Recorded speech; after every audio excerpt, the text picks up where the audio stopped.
Hey, it's Duen. Today we are going over the basic measurements of pacing in relation to surveying. So you might be wondering what exactly pacing is and why do we need it for measurements? I mean, we have these very sophisticated instruments that can measure for us. Obviously, our measurements aren't any good. Well, on the contrary, you'd be surprised at how accurate pacing could be. But again, what exactly pacing is? Come and let's figure it out. Good for the money, I do it for soul. Baby, take it all. I'm only in this game for the rock and roll. Baby, take it all. I don't do it for the money, I do it for soul. Baby, take it all. I'm only in this game for the rock and roll.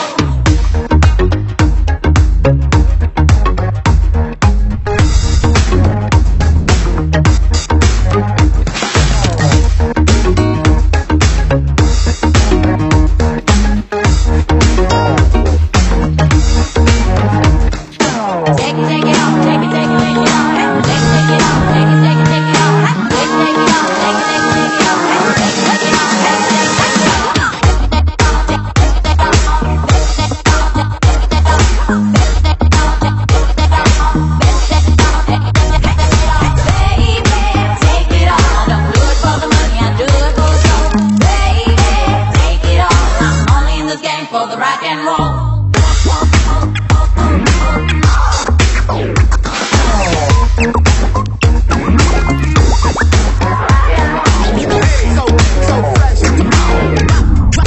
Drop the beat.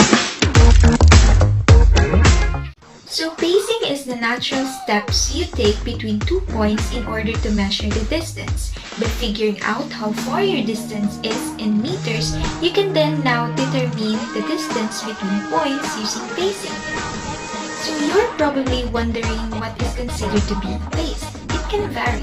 It could be every step you take, or it could be every 2 steps you take.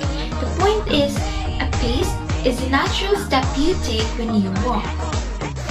So there are 3 simple steps that you must take in order to have an accurate pacing measurements. Number 1, you need to calibrate your paces by having a set of distance. Usually this is 50 to 100 meters. Here, let's measure 50 meters.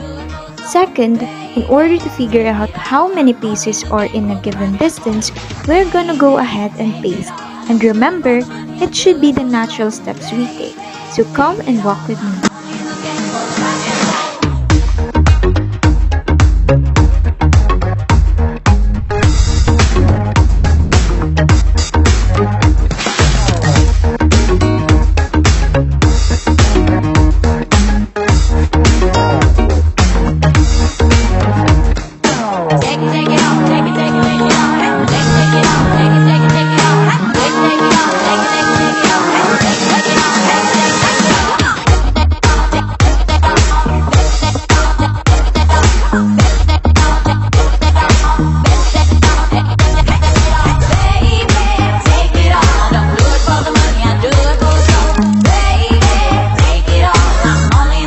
For the rock and roll.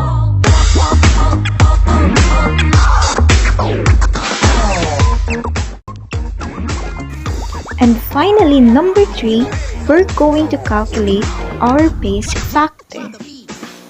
So again, pacing consists of counting the number of steps or paces in a required distance. 1 pace in walking is the length of 1 step. And 1 stride is 2 paces or double step in walking as seen in the image. To pace a distance, it is necessary to first determine the length of one's pace. So a pace of a person is called a pace factor. It is defined as the ratio of the measured distance in the number of paces made by an individual to cover the measured distance. The length of the pace varies with different persons. So there are 4 steps in how to get her pace factor. Step 1, get the distance between 2 points. Step 2, make at least 2 trials to get pace. Step 3, average the results. Step 4, calculate your pace factor using the formula. So earlier, we paced a 50-meter distance. We had 2 trials. In trial 1, from line A to B, we have a number of 83 paces. In trial 2, from line B to A, we have a number of 79 paces.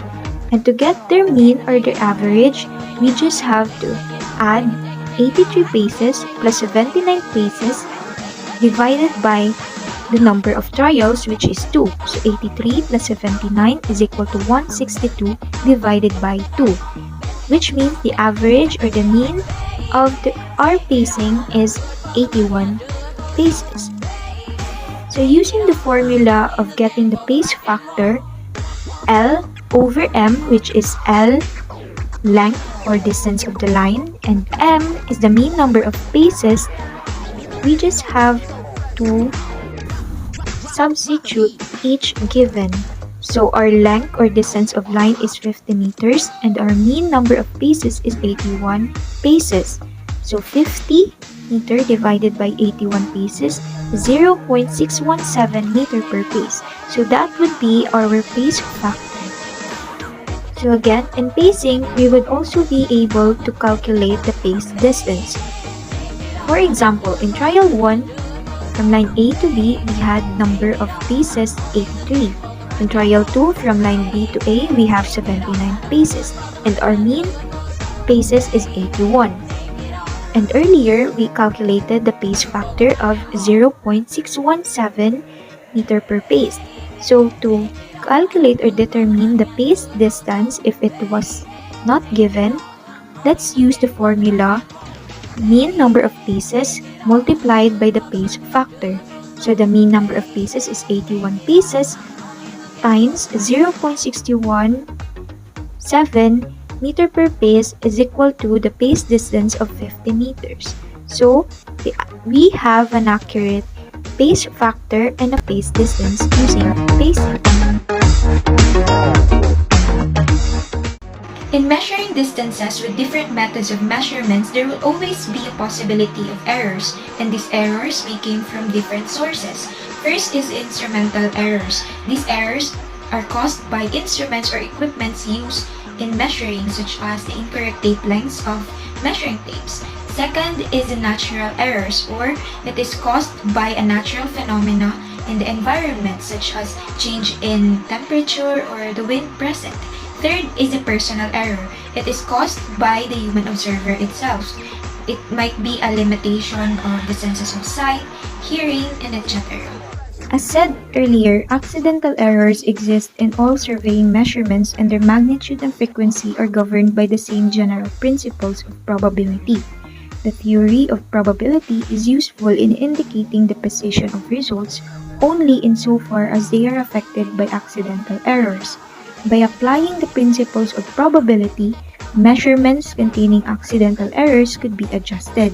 The most probable value of a set of observations could then be determined, and inherent discrepancies are eliminated from such measurements.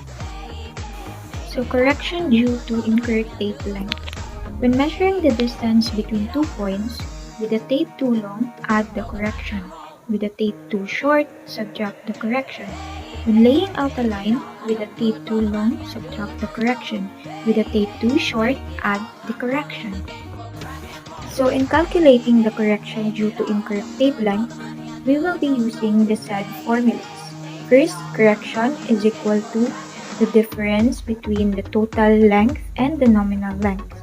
Second, the total correction is equal to the correction multiplied by the measured length over the nominal length. Lastly, the true measured length will be determined by adding or subtracting the measured length and the total correction. So example problem 1. The length of the line AB measured with a 30-meter tape is 455.352 meters.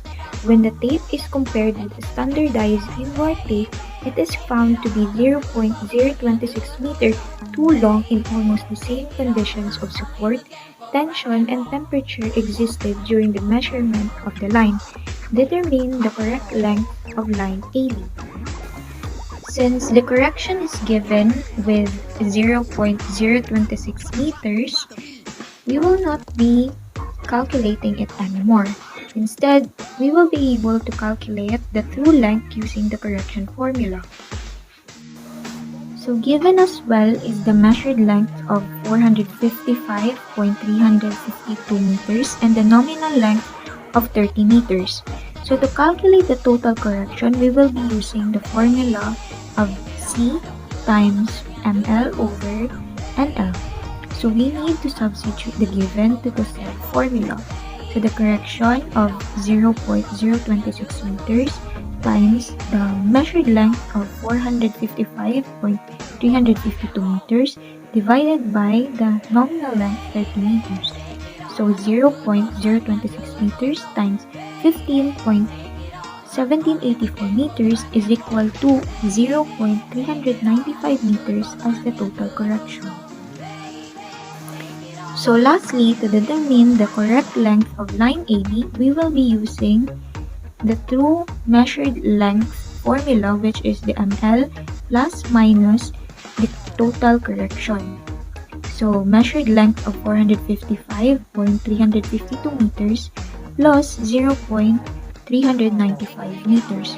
We use addition since it is said in the rules that if a tape is too long, the correction should be added. So 455.352 meters plus 0.395 meters is equal to a true measured length of 455.75 meters. So another example problem. Measurement of three horizontal angles about a point P or angle APB is equal to 12 degrees 31 minutes and 50 seconds. Angle BPC is equal to 37 degrees 29 minutes and 20 seconds.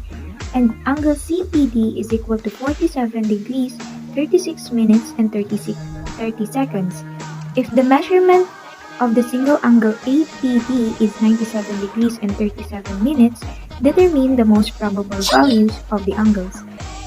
So let's say x sub 1 and x sub 2, x sub 3 and x sub 4 is equal to angle APB, angle BPC, angle CPD, angle APD respectively. So first, we will determine the corrections to be applied. Step 1. Sum of all the angles observed at point P. So angle x sub 1 plus x sub 2 plus x sub 3 is equal to 97 degrees, 37 minutes and 40 seconds. Step 2. Discrepancy in the two sets of observation made. So the formula is plus minus x sub 4 minus the sum of all the angles observed at point P. So 97 degrees and 37 minutes minus 97 degrees, 37 minutes and 40 seconds is equal to negative 40 minutes. Step 3. Corrections to be applied. So the formula would be discrepancy over n. N is equal to 4, which is the number of observation angles for the observed angles. So discrepancy of negative 40 minutes divided by 4 is equal to negative 10 minutes. So to calculate the most probable value of each angles, the formula would be the given angles plus minus the correction. So for x sub 1 or angle 1, MPV is equal to 12 degrees, 31 minutes and 50 seconds minus 10 minutes is equal to 12 degrees, 31 minutes and 40 seconds. X sub 2 MPV is equal to 37 degrees, 29 minutes and 20 seconds minus 10 minutes is equal to 37 degrees, 29 minutes and 10 seconds. X sub 3 is equal to 47 degrees, 36 minutes and 30 seconds minus 10 minutes is equal to 47 degrees, 36 minutes and 20 seconds. All these three angles are subtracted with the negative 10 degree correction since their measured angle is more than the total angle of them all. So the x sub 4 MPV is equal to 97 degrees and 37 minutes plus 10 minutes is equal to 97 degrees rather, 37 minutes and 10 seconds. So x sub 4 or angle 4 is added with the 10 minutes discrepancy or the corrections since angle 4 is less than the total angle of the three angles. So that's it. Thanks for watching everybody, and I hope that you learned something, and until the next time, bye!